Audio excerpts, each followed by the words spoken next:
Welcome to Living Vividly, the podcast where health, wellness, and curiosity collide. I'm Jackie, the founder of Vivid Health and Wellness, your guide on this journey to living your happiest and healthiest life. I'll be joined by some amazing co-hosts who bring their expertise and energy to every conversation. First up, we've got Daphne, our unconventional yet totally brilliant registered dietitian who's never afraid to shake up your approach to food. Then there's Dr. Mary Beth Moss, a physical therapist with a special passion for helping dancers move better and live better, no matter what stage of life they're in. And of course, we can't forget our trusty producer, Dustin, who helps keep everything running smoothly behind the scenes. We'll be having informative and engaging conversations with health and wellness pros, plus everyday people who've got incredible stories of their own health journeys. Whether you're looking to fuel your body better, move with ease, or just learn how to thrive in this crazy world, we're here to help you do it, all while living vividly. So let's dive in. Welcome back to Living Vividly. We're joined today by Dr. Shute. Hello. My doctor, and we're really excited to get into this. Yeah, so looking forward to talking about all the things we do and direct primary care and whatever questions you guys might come up with that are associated. You are an osteopathic doctor. I am. Let me start with one thing. I brought gifts. Oh. And so I feel bad because I really didn't realize that it was you and Daphne. I thought this was going to be you and I and Dustin. And so... Sorry, Dustin. So Dustin, I owe you a gift. I owe you a little sussy, buddy. But so we do these for new members, and I haven't had them in stock since Jackie joined. Nice one. The first time we ever got these from this company, shout out to Arctic. They're awesome. I really like their products, but they're based in Katy, Texas, and so it's kind of cool. Yeah, kind of local. Yeah, giving business to some rednecks, you know. If I had some Cajun folks to give that business to, I would. But anyway, the first time we got these, we got blue tumblers, and then they just like etched our logo into the coating on it. But they're not dishwasher safe, and so we really like them. But my wife always complained about that, and so I was researching them recently, and these are dishwasher safe. And so I guess apparently that's a thing for the moms. Like you can just chuck it in the dishwasher. Nobody has time for hand washing. If it doesn't go in the dishwasher, it's probably not going to be used very often. Yeah, right. It doesn't belong in this house. Right. Yeah. So I just like mine's nice and seasoned. It doesn't get. Yeah. It gets hand washed a little bit. Like Dustin gets the joke. Like guys are like, "This flavor, it's cool." Yeah. Yeah. Seasoned like a cast iron. Yeah, that's Gross. right. In fact, Sean got me a cast iron for Christmas this year, and I still haven't used it because I'm intimidated by That's funny. seasoning. The more you use it, the more it'll get seasoned. Just put a little bit of grease on it. So let's talk about osteopathic versus an MD. What is that? So we're just better. We're just better doctors. No, so there's two different doctors, two different types of physicians. In traditional physicians, I don't know how to, like, I don't want to, whatever, we're not getting into that. So there are MDs and there are DOs. And the licensing is essentially the same. There's parity to both licensing entities in all 50 states. And the tests that we take for licensing, you can take osteopathic tests for licensing, or you can take the MD test for licensing. I took the MD tests, and then your license is the same, you know, regardless. So as a physician, I'm licensed just like any other MD in Louisiana. So is the schooling different? Is that what differentiates them? So some people will say there's a different approach to osteopathic medicine. So the guy that started osteopathic medicine was an MD, and so the story goes that he had migraine headaches, and he fell asleep across like an elephant rope one day and woke up and his headache was gone. And so then he started doing that on a regular basis and realized there was something to him, like extending his neck, that was making his headaches go away. And so then he started looking at the body as something called a tensegrity structure, which is, it's an engineering term, but basically the bones of the body couldn't stand up without the muscles, and the muscles couldn't stand up without the bones. So you have like rigid structures and tension structures, like the muscles that kind of hold everything up in place. And looking at how that tensegrity structure works and functions when it's in alignment the way that it's supposed to be. Interesting story. The first chiropractor was a patient of that guy. His name was A.T. Still. And so chiropractic medicine came from learning about the body as a tensegrity structure from the first DO. And so he started a medical school. Oh. And so that's how osteopathic medicine came to be. Obviously, chiropractic medicine exploded, and there are chiropractors everywhere. And only about 10% of physicians around the country are DOs. And so we like to joke saying that we have to go through one extra class in medical school that the MDs don't get. So we work harder. But no, the truth is there's just two different types of licenses in the United States. I've heard people say things like DOs take the whole body into account when they're trying to diagnose and treat something. And that's to suggest that MDs don't do that. And that's ridiculous. And so, I mean, we all practice Western medicine. Maybe there are some approaches to the way we treat things that comes from, some core experience that we had in medical school that's different. But everybody has that because everybody goes to different medical schools. And so even within the same medical school, you go through different rotations and have different experiences with different docs. And so that description that you just gave about DOs is the best description I've ever heard, because I usually ask people, or when I have asked, the description is DOs are just more on a natural path. They learn more on a natural path. So I'm glad that you explained it the way that you did, because it makes so much more sense, because I always wondered why the osteo part was in there, and what the difference was between that and different MD schools are the same way, but different schools have different traditions in teaching certain things. Whatever. There are good and bad doctors everywhere. And the way that I tell people is whether you go to an MD school or a DO school, an allopathic school or an osteopathic school is another way to say it. You'll become a good doctor if you care. Right. And if you don't care, guess what happens? Yeah. So. Well, you are a good doctor. You're my doctor. Well, sometimes. And so your business is Elite DPC. What is DPC? DPC is direct primary care. There's arguments about when all of this started, but the earliest physicians calling their practices DPC specifically started in 2010. There were a couple of docs. So this is a fairly new venture. Yeah, so about 15 years. Yeah. And I first heard about direct primary care probably in 2012 or 2013. I don't remember the timeline, and I can tell you really long stories about my experiences. This is actually my second direct primary care practice. For all those people that say that doctors are not good with business, it's true, because we don't learn a lot of things about business. And so I made some really big mistakes my first go around, which almost bankrupted us. But then after the introduction to what direct primary care is, I just felt like this is the way that medicine is supposed to go, at least primary care. And so I couldn't not try again. And have been successful the second time around. The second time around, the difference is the community has grown a lot, and we have a lot of support from the AAFP, which is the American Academy of Family Practice, and the ACOFP, which is the American College of Osteopathic Family Practice. In fact, I'm the chairman for the planning committee for the AAFP. And so the AAFP, the ACOFP, the Direct Primary Care Alliance, so it's kind of one of the big national leaders in direct primary care. I'm on the board for that organization, and the FMEC, which is the Family Medicine Education Consortium. Those four entities all sponsor the DPC Summit every year. And so I've been the chairman for the planning committee for the last 2 years. And so because of that, we're going to be in New Orleans this year. That probably has something to do with the chairman being from Louisiana. Can't travel far. But how is the DPC different? Your DPC different from, I have insurance and I go to just a primary care doctor? Like what differentiates it? You asked me about when it started. And so 2010, there were a couple of different guys that started in different places. They were all sort of kind of distant friends. But anyway, the fastest story is there was a guy in Florida who had a plumbing company, and all of the employees were going to this one doctor. And the owner of that plumbing company said, why am I paying an insurance company so that they can pay you so that you can see my employees? Is there a way that we can create some sort of direct relationship? And so they came up with this concept of direct primary care as a membership model for healthcare. And then that guy who owned the plumbing company went on to kind of write that into his healthcare benefits for his company. So, he had like 120 plumbers or something like this, really big plumbing company.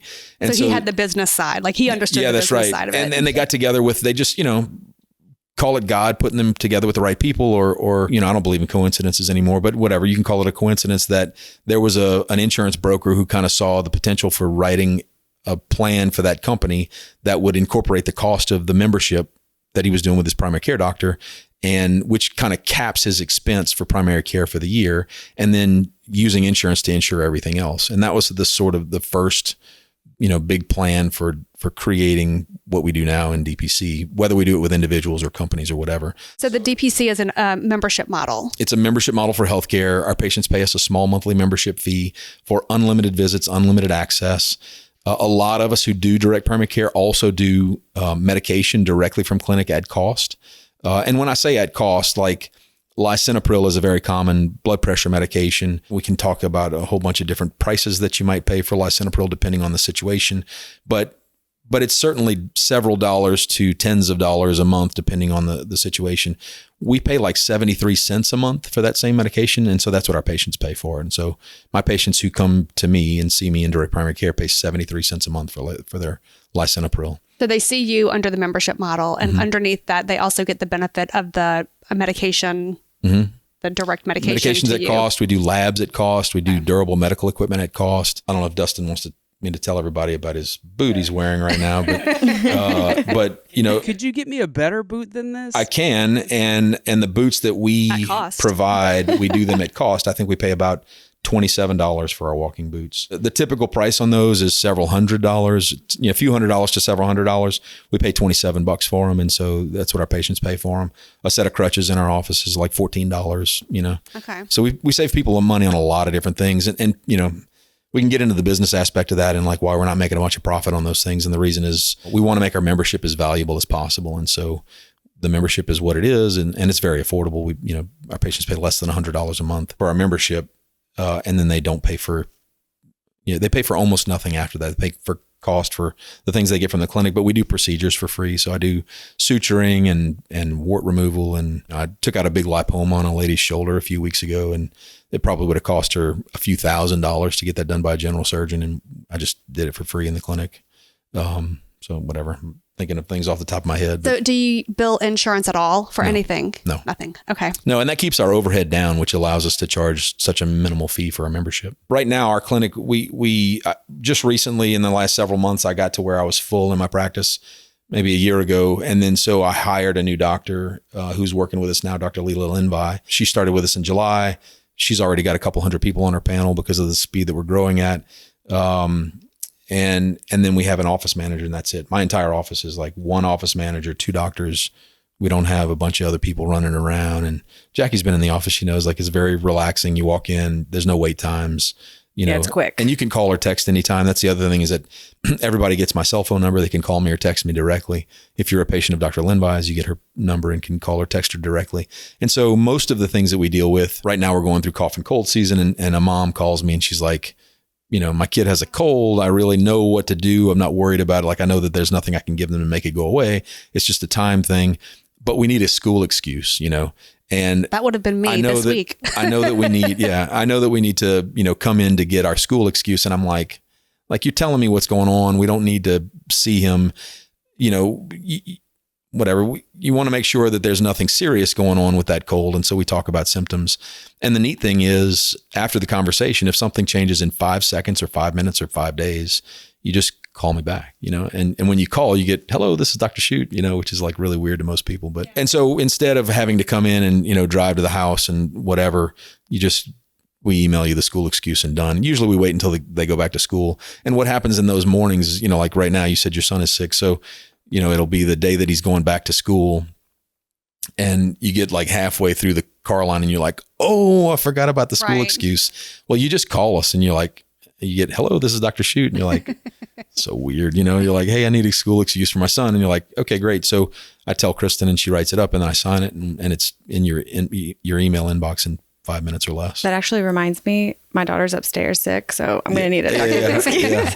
Let me know, or just remind me when I get back to the clinic and we'll get it to you. So you obviously have worked in the traditional insurance model. What are some of the flaws that you see, and what made you switch over to this, like not accepting any insurance? Mostly it was about the separation of, like, I had been trained. So let me back up. I did medical school in Georgia, and then took an Army scholarship to pay for some of medical school. And so I served in the Army, did my residency training in the Army. Or in the military, when we do training, I assume we have minimums that we have to do to meet board certification requirements. But I'll just say that some family medicine programs, like, the minimums are what they are, and we just need to do the minimums. Any extra work that we do, we get to do. But like, if I only have to deliver 10 babies in residency to meet the requirements of graduation, once I've delivered 10 babies, we hand everything over to the OBGYN residents and let them handle it. In the Army, like, we don't get that option. Like, I went I was in a program that was the only program in the hospital. So we were the only residents. And so we delivered all the babies. And so I delivered like 400 babies when I was in residency. And when we serve overseas somewhere, like there's no guarantee that there's going to be a specialist that I can refer somebody to. And so you better figure out how to handle things out in the field. And so we got a lot of training and a lot of things that I just wasn't allowed to use when I got into employed medicine. And the reason for that is, some people can put some real super negative spin on it. But for instance, I do a lot of joint injections and I enjoy doing like sports medicine kind of stuff. When I was employed, I wasn't allowed to do those joint injections. I was required to send my patients to an orthopedic surgeon to do a knee injection, a shoulder injection, whatever, an ankle wrist injection. I don't really know the reason for that, but my assumption is they could charge more for those injections if a specialist did them. The RVUs are higher if the board certification is, I would imagine there's a liability aspect of it too. That if you're not like officially trained, then there's some kind of liability. Well, that was the excuse, but I was absolutely officially trained to do joint injections. There's no reason why I couldn't do them. I was also doing emergency medicine work at the same time, and so I was credentialed to do spinal taps, lumbar punctures, and so if I can do that, I can certainly put a needle in a knee. There are all these things that I did in training that I wanted to continue to do, and I was told that I couldn't do them. That's one of the things. The other thing was, having, insurance companies tell me that I couldn't order an MRI on an injury that I knew, like what we need to know is how extensive the injury is. Like, for instance, to go back to Dustin's injury, he ruptured his Achilles. With an Achilles rupture, the faster we can get someone to surgery, the less atrophy they have in the muscle that's now not being used, and the better they do after surgery. And so we want to get that to surgery really, really fast. The real common thing in my previous life was a rotator cuff injury. So somebody's throwing a ball, pulling a lawnmower starter, whatever, and they feel and hear a pop, and now they have this pain and they can't move in certain ways. And we do an exam and I'm like, this is 100% a rotator cuff injury. The mechanism of injury doesn't lend itself to, there's no reason for us to believe that there's a fracture here. In the previous world, when someone had insurance, the insurance company would require us to first send that person for plain film x-rays to show that there wasn't a fracture that was the actual injury.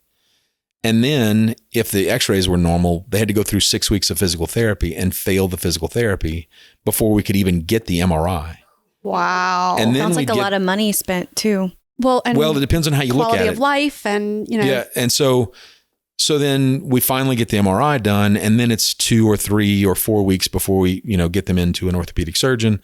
It's not always the case, but sometimes it's, it is the case. And then I was spending all of my lunch hours arguing with people trying to get those things done. Like I have a very specific incidence. A friend of mine who's a patient in the clinic now was lifting on something and ruptured his biceps tendon. So it's a very similar injury, but ruptured his biceps tendon. Today in direct primary care, instead of what would have been the previous experience, he called me about 15 minutes after the injury happened.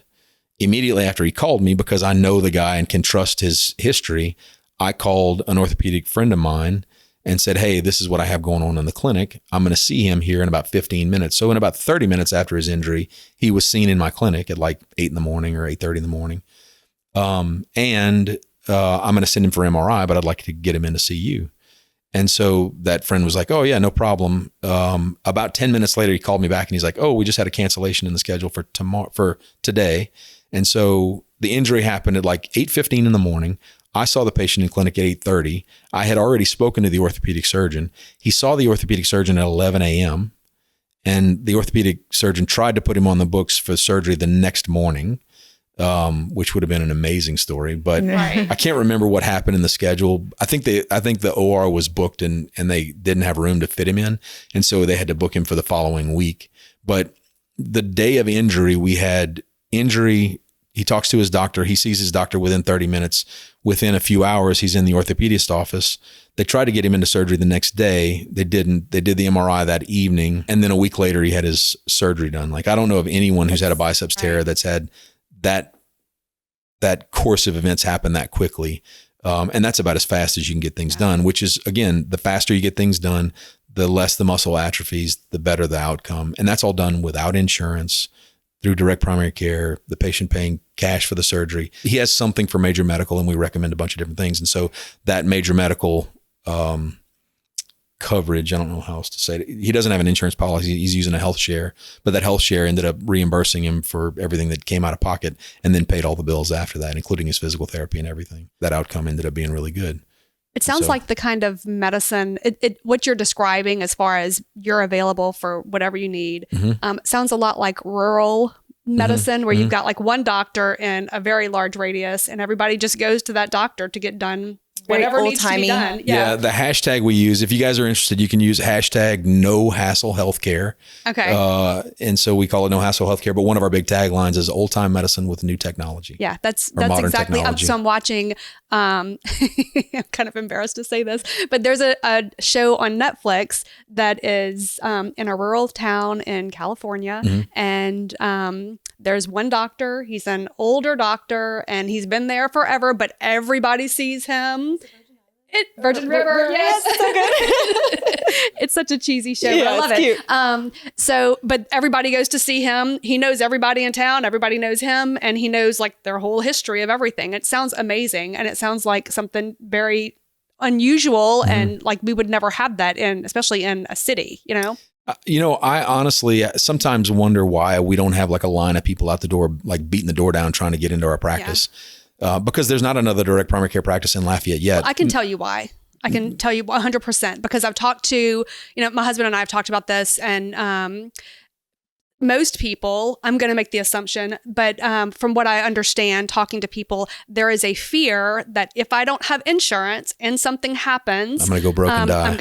I'm going to be bankrupt. Yeah. So if I get in a car accident, if there's a major, cancer diagnosis, something like that you have to have insurance to be able to cover that. And if you're paying for insurance, then why would you also pay for a membership fee? That would be the assumption. My answer is time and convenience and access and savings on medications and labs and all those things. Well, I think if you break out the whole cost over a year and not just look at, it's an added dollar amount, certainly it would make more sense. Yeah. But the thing is, we show people how to combine our membership with something that covers them for major medical. It can be a high deductible insurance plan like Jackie has. It can be a health share. They're fixed indemnity plans, which is a whole nother thing. But you should have something for major medical. God forbid you have a stroke or cancer or fall off a roof putting up Christmas lights and break your femur. Like, you need to be, those are things that should absolutely be insured. And there are lots of options for those things. And so most of the time when someone walks in and they're like, look, I'm looking to make a change. I can't afford this premium and deductible anymore. What do we do? And we start walking them through the options, based on their income, based on what kind of safety net they're looking for themselves. We almost always save them money. Monthly money. And I'm not talking about like just because of access or care. I'm talking about monthly, they pay less than what they were paying before, and they get the better access and better care. And I hope you do have a space for a line, because I think it's happening. I think we're seeing so many shifts in healthcare, and people's eyes are being awakened to the things that are not covered that are really beneficial.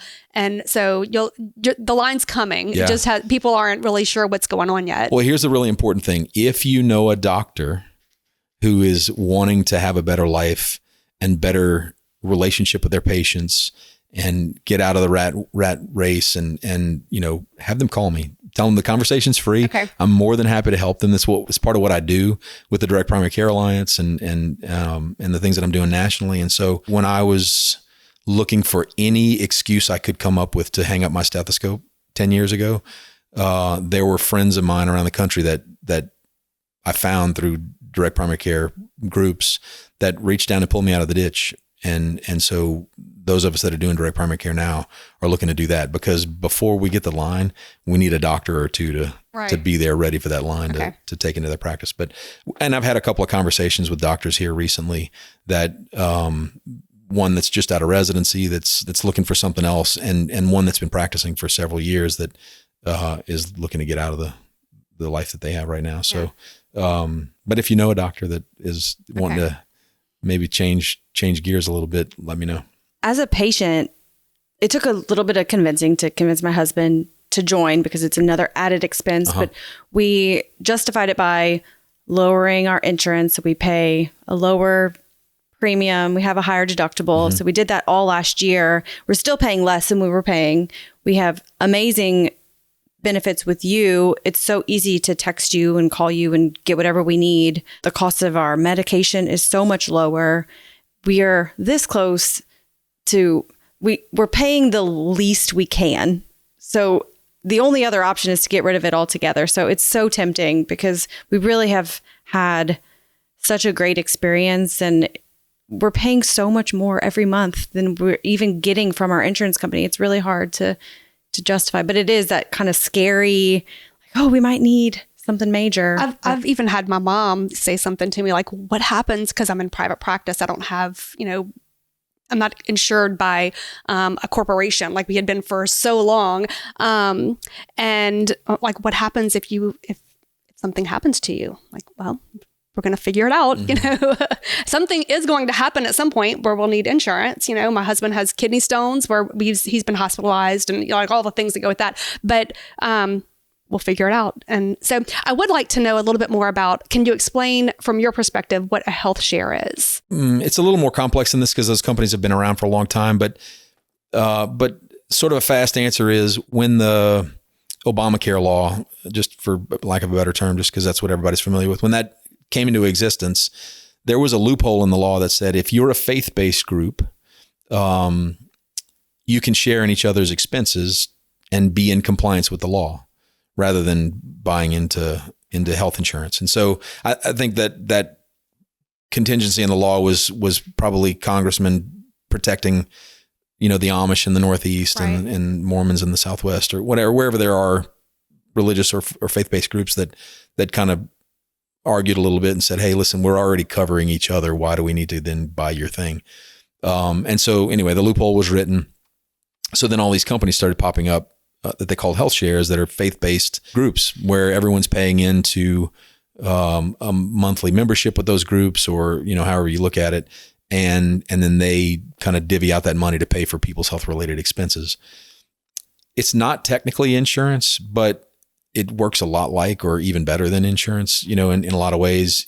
Ultimately, if you have an insurance plan for whatever, your homeowner's insurance, your car insurance, whatever you name the company, it's a bunch of people putting a bunch of money into a big pile. The insurance company takes money out of it for administrative expenses and profit, and the rest of it is used to pay for claims. In the case of a health share, it's a bunch of people putting a bunch of money into a big pile, and that company takes some of it out for administrative expenses and profit, and the rest of it is used to pay for health-related expenses.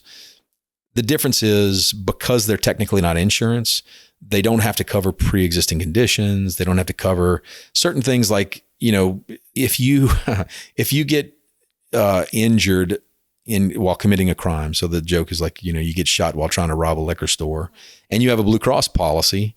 The law says that Blue Cross policy has to pay for your health-related expenses. Well, because you're not an insurance company, a health share can say, we're not paying for that, or you get injured because you get all drunk and go drive your car, or you get injured because you're overdosing on illegal substances or whatever.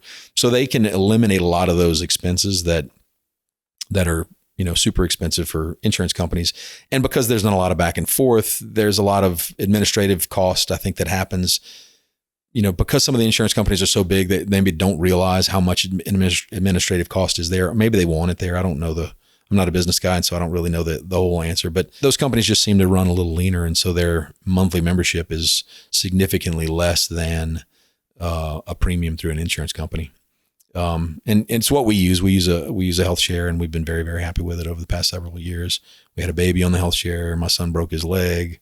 We've had a couple of ER visits, whatever. Everybody that I know that has a health share has been happy with it. I just never really fully understood how it worked. Mm-hmm. Does it cover 100% of, or is it kind of the same where it's percentages? Every one of them is different in some way. They all have some sort of a number that is your initial amount that you pay. So they call it an initial unshareable amount, or an IUA. Some of them call it a member portion. Some people call it a primary responsibility amount, or PRA. Anyway, they all call it something different, but it's basically an amount that, you're out of pocket. And most of them, that's the other thing, is instead of that number being like a a number that you kind of nickel and dime all year. And then like with an insurance company, you're like, oh, it's November and I've hit my deductible. Now I want that surgery that I've been hoping to get, and with these companies, it's per occurrence. And so you pick that number, and that's the risk that I'm assuming. Anything that happens that I might, need as far as health related expenses, if it doesn't meet that threshold, that number, then everything's out of pocket. But if it goes above that number, then it kind of takes care of you after that. So, if you have a sprained ankle and you go to the ER instead of your DPC doctor because you don't know that DPC exists, and you spend $500 or $600 or $1,000 in an ER, and your initial unshareable amount with the health share is $2,500, well, you pay all of that $1,000. The good news is at that point you're considered a cash patient, and so you can negotiate the price a little bit through the hospital system. But which I don't think a lot of people know about that either. Mm-hmm. See, we'll get there. Sorry, I keep going down these tangents, but the tangents are where the good stuff is. Honestly, if you, like I said, fall off the roof and break your femur, and now it's not just a sprained ankle. Now you need a big surgery, and it's, a lot of rehab afterwards and that kind of stuff. You'll pay the initial $2,500, and after that, the health share will help out with all your expenses. And I've never heard of somebody being denied for something that was like, as long as it's within their guidelines of what they would normally pay for, things don't get denied with them. So cash prices. I'll tell you this, in Lafayette, our 2 hospital systems, if you tell them that you're paying cash for your services, you're not using insurance, they have an automatic deduction of expenses. It's because the insurance companies say that no matter what the bill you send, they pay a percentage of or whatever. They cap the expense, and so they have to make sure that they're charging enough to get everything that the insurance companies would otherwise pay them. But if they're not going back and forth with payment to an insurance company, then they can just tell you, hey, look, this is the price. This is what we need for this to make it reasonable for us to make a reasonable amount of profit as a business, and also pay our people that are taking care of you, that kind of stuff. But it ends up being a reduced amount. So yeah, that's the difference between claims numbers and reimbursement numbers. I'd like to dig into that a little bit. Oh my God, you're going to get me in trouble. Okay. Just a little. All right, let's go. Why are things more expensive when you're paying with insurance versus cash? Is there a reason? Yes. I know the reason, but I want you to. Yeah. So there's a lot of nuance in the answer, so I'll just try to give you like a general overview so everybody understands what we're talking about. Most people have insurance. In fact, most people have insurance through their employer. The employer buys insurance from a company so that they can give it as a benefit, so that they can attract good employees, because people believe that, they need to have a job that has good benefits. Part of those good benefits is the best insurance that I can get. And so every employer is trying to get the best insurance benefit they can get for their employees, because it attracts good employees. When a hospital says we want to attract people to our hospital system, or a clinic says we want to attract people to our clinic, we want to contract with that insurance company to guarantee that we're in network, or that, that we'll have those people be driven to us for business. And so they contract with an insurance company. And so in that contract, the insurance company says, for a given service, this is what we're willing to pay you. And so let's say 20 years ago, that was the contract. And then all of a sudden, 15 years ago, there was a big letter that was put out, because now everybody is contracted with the same insurance companies, because there's only like 5 big insurance companies that do business in any given state. And some states have a larger share of one company over another. I've heard recently that Blue Cross has like something like 98% of the contracts in Louisiana. I don't know if that number's true or not, but that's what I've heard. And so you can understand that like Blue Cross would have a lot of power in Louisiana to say, we're going to pay what we're going to pay. So let's say 15 years ago, a company sends out a letter saying, no matter what bill you send, we're only going to pay 70% of that bill. And so last year, you had a procedure that you did in your hospital, and you charged $700 for that procedure. And you need $700 to pay the doctors, to pay the nurses, to pay the administrative fees, to pay for, all the things that go into the overhead. And then you get this letter from the insurance company saying, no matter what bill you send us, we're going to discount that bill by 30%, or only pay you 70%. And you're like, well, I need $700 for this procedure. And so you send $1,000 bill to the insurance company, and you're like, oh, they don't catch it, And so you send the bill, and they're like, okay, great, $700. And you're like, didn't catch that. That's crazy. And so a few years goes by and they're like, hey, no matter what you send us, we're only going to pay 50%. And so now you send them a $1,400 bill. And they're like, okay, great. Here's your $700. And then, another couple decades go by and they're like, hey, no matter what you send us, we're only going to pay 20% of that bill, which is kind of the common number. And so whatever the math is, let's say because of inflation over a couple of decades now, let's call it, or $2,000 instead of the $700 you used to get paid, but you need $2,000 now because of inflation to get paid for it. And they say, no matter what you send us, we're only going to pay 20% of the bill. And so you're like, well, here's a $10,000 bill. And they're like, okay, great. Here's your $2,000, right? And that's been going on for a long time. And then there are all these laws that get written saying that no matter what, the insurance companies are only allowed to make 20% profit, right? And that's a real thing. I think in Louisiana, it might be 15% profit or whatever. It's 15 and 20% in different states. And I can't remember what the rule is in Louisiana. Is it better to make 20% of $1 million or $1 billion? That's one of the driving forces for all of this happening, so that they can say, hey, we had $30 billion in claims last year. That number doesn't then go get calculated into we only had 20% of that in claims paid out, right? And so then they can spend money on all kinds of other things and call it overhead and all the things. And so what happens to that other 80% of the bill? It gets paid out in corporate bonuses and from the hospital. Overhead. So the insurance company is paying the hospital 20% of the bill. Who's paying the other 80% of the bill? No one. They just write it off, and then they write it off and they get tax credits for it. They go to the IRS and say, hey, we had $1 million in claims and we only got $200,000 paid back to us. And so we lost $800,000. Anyway, I'm going to get in so much trouble for this. Well, I would say as an insurance-based practice, I'm credentialed with the major insurance companies, but I've been in practice for 15 years, in private practice for 15 years, and the dollar amount that any insurance pays has never really gone up. So although, 15 years ago, my cost of living was very different than it is now, the dollar amount that gets paid hasn't gone up much. I mean, I'd have to go back and look, I guess, at exactly what I was being paid 15 years ago, but maybe a dollar a unit. I mean, it hasn't been much at all. So the reimbursement from insurance is not keeping up with inflation by any stretch of the imagination. A lot of what happens in the hospital systems, and it's tough. I mean, I can't imagine the stress that the hospital administrators are going through trying to pay for all these things. And, they don't realize the bloat that kind of causes some of the problems in overhead and stuff. But when that happens in the hospital system, what they do is they try to figure out, okay, well, they won't pay us more for this procedure. What else can we do to bundle into this procedure that we will get reimbursed for, so that we can do a bunch more stuff, so that we can continue to float? Because I've heard over the years that Lafayette General, before they were bought by Ochsner, were operating at like a 3 to 5% margin.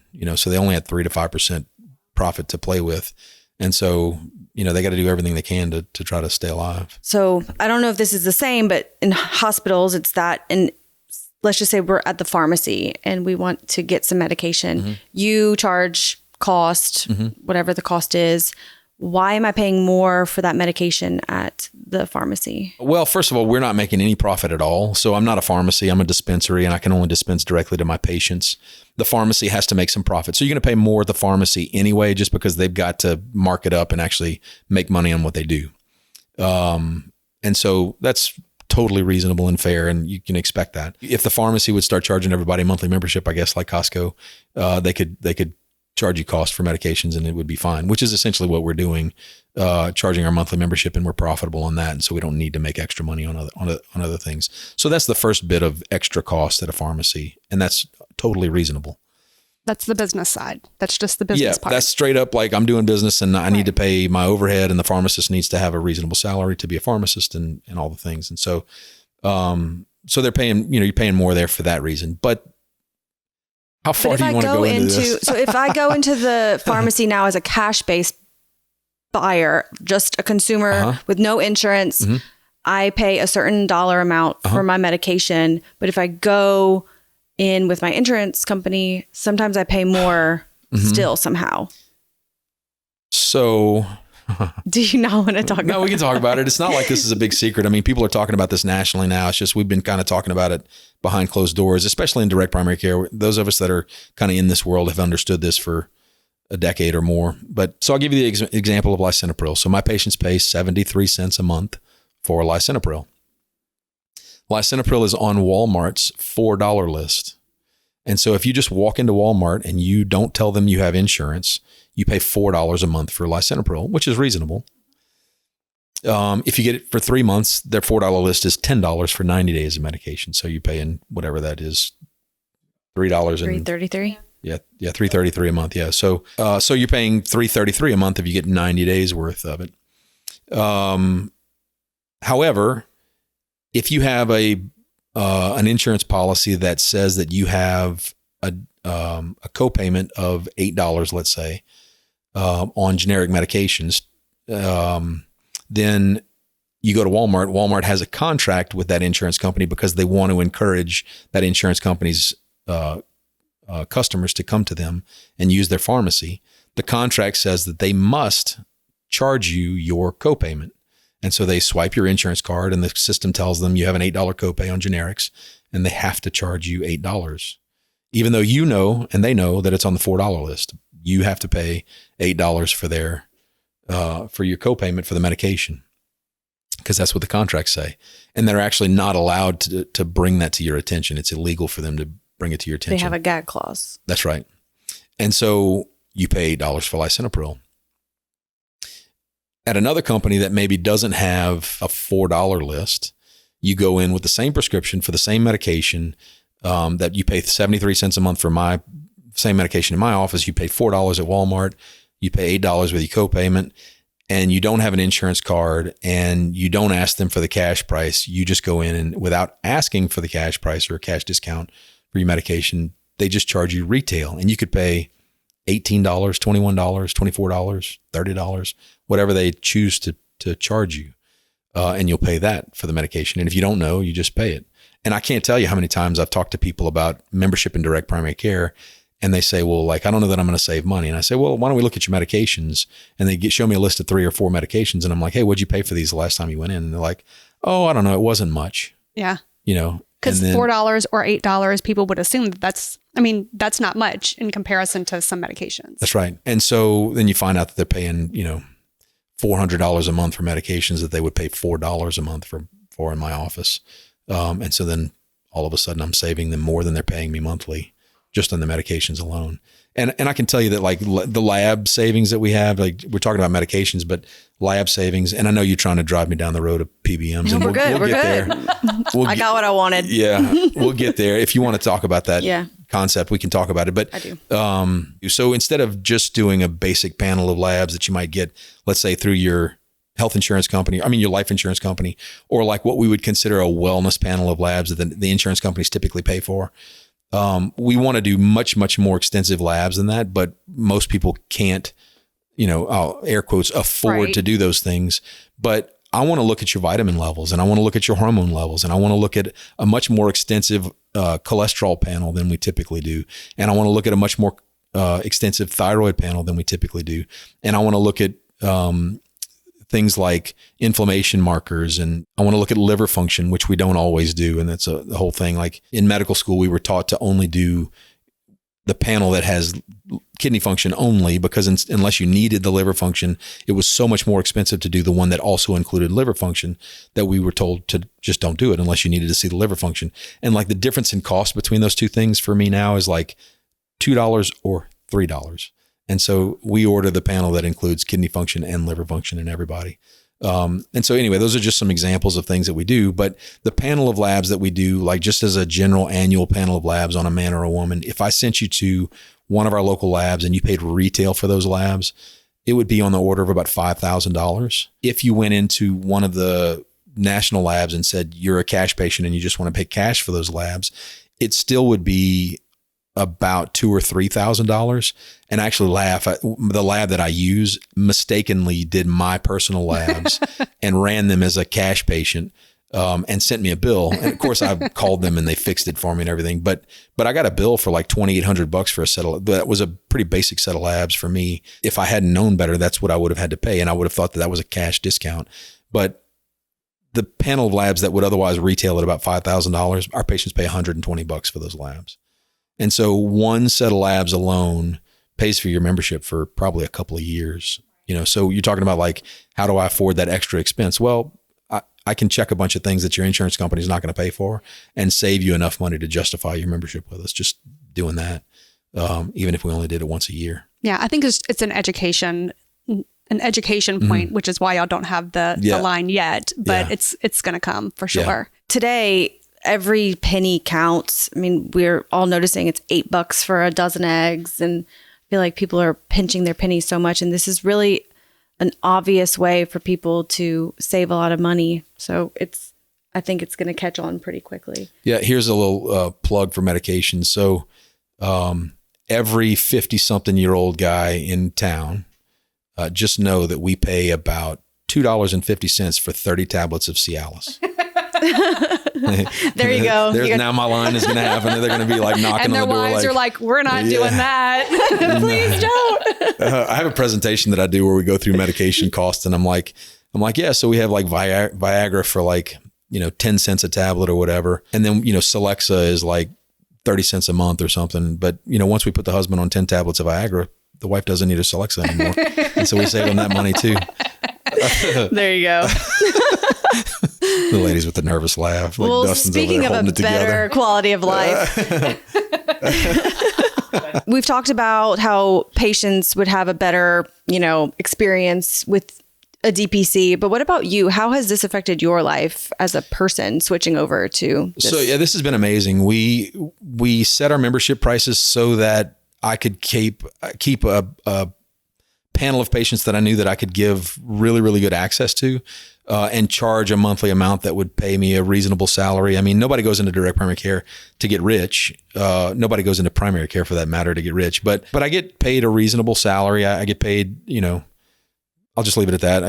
I make enough money to be comfortable and happy, and my kids don't miss meals. My bills are paid, but I also keep a small enough panel of patients that it keeps me from being kind of crazy busy every day. And so, I drop my youngest son off at the bus stop every single morning, and I get to go to the gym every single morning without any problems. I show up at clinic in the morning and I see my patients, and I answer texts and phone calls, and we handle things over the phone when we can handle them over the phone, and we do things in person when we need to do them in person.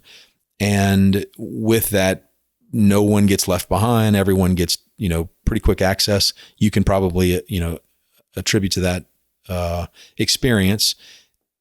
And yet I'm able to eat lunch with my wife every day. I don't miss out on soccer games anymore. All the things. My weekends are pretty good. And so, but your patients have access to you 24/7. Yep. 24/7. But you're not texting people back at like 2 a.m. Sometimes, but I mean, it's really, really rare. Like, so I've been in this practice for, forget the number, May of 18, whatever that is, 6.5 years. It'll be close to 7 years. Yeah. Yeah. Almost 7 years, May of 18. And in 7 years, maybe I've had 8 or 10 phone calls or texts between the hours of, let's say, 9 p.m. and 6 a.m. Okay. And 2 of those were legitimate, like, urgent sort of things.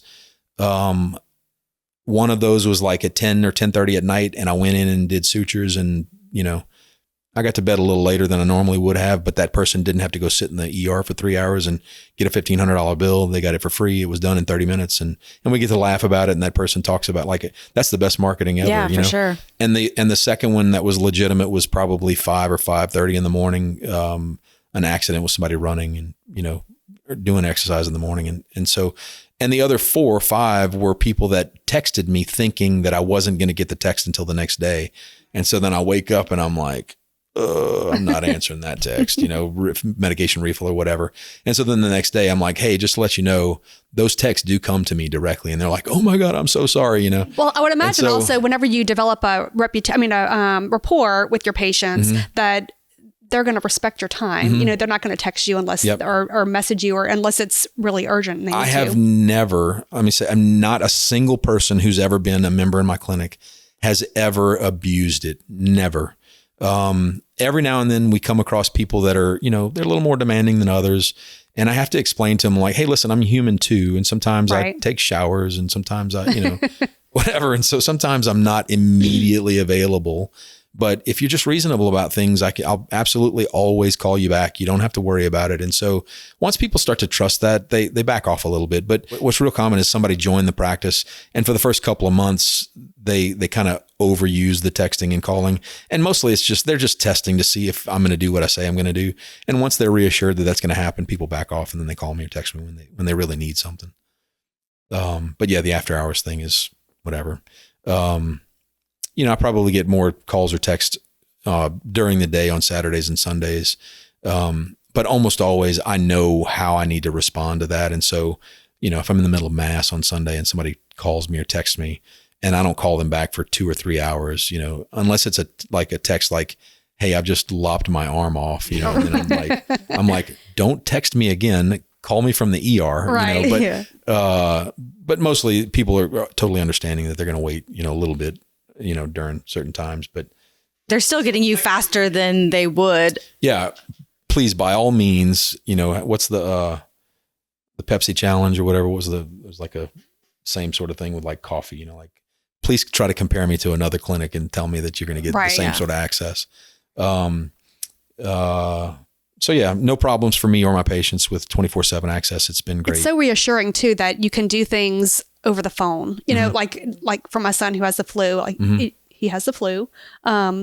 Do we need to come in? But you don't want to expose him to anybody else in the clinic. So many things that can be done over the phone. Whereas in the traditional system, you have to go in because they can't bill insurance unless you're in the office. Yeah. And we do video calls and like, hey, I have this rash going on. Great. Send me a picture or, whatever. We do lots of things like that. But yeah, the answer is sometimes, sometimes we can do it over the phone. Sometimes we need to do it in person.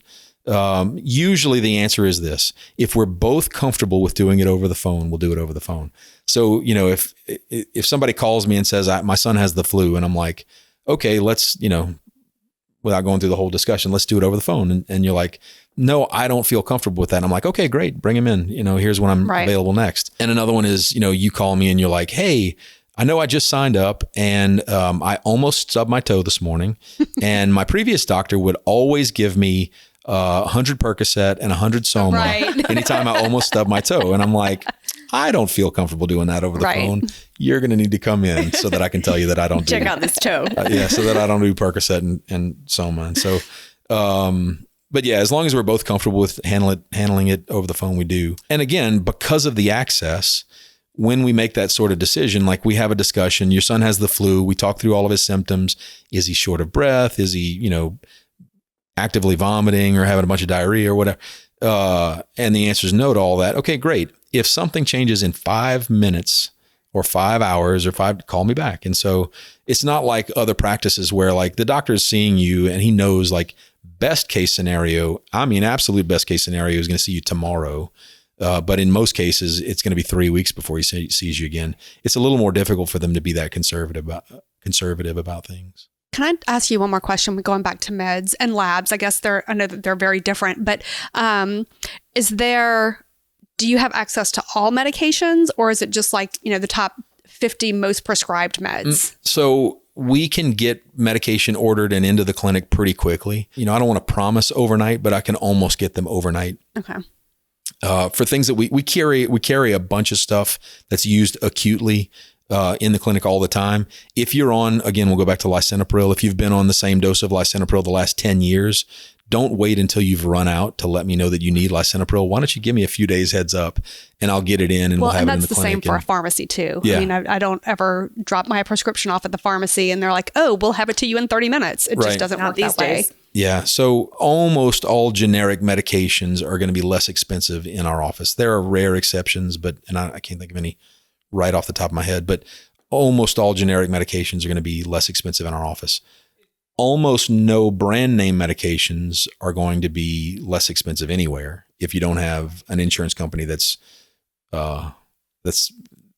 covering those medications. And then we don't do controlled substances. So, people who are on Adderall, or we'll just say controlled substances. So like, testosterone for hormone replacement therapy. Lunesta is a real common sleep aid that, it's a controlled substance. And so we don't carry it in the office. And so for those things, you'll just have to go to the pharmacy. And if you don't have insurance or you don't have prescription drug coverage of some kind, then you'll just pay cash. And is it the same thing for labs? I mean, you have access to any labs that you would want? Any lab that you might want to have done, I can probably do it. Okay. Yeah. And we negotiate the prices on those. So there are some special labs that, or kind of newer labs that we haven't negotiated the price for them, but we just call our rep and, we work on trying to get the best price we can for our patients. So a question that we ask all of our guests before we wrap up, what does living vividly mean to you? The freedom to do what I want, the discipline to do what I should, and the wisdom to know the difference. Oh, good answer. Good answer. Think about it for a second. I hope it's good. I like it. That was awesome. Yeah. I like to hear everyone's different take on it. It's the name of our podcast, and we're trying to help all of our viewers live their most vivid and best life. Well, I hope I answered all your questions. Thank you very much for having me on. I appreciate it. Definitely. We'll have you back. I'm going to dig a little deeper next time. EliteDPC.com.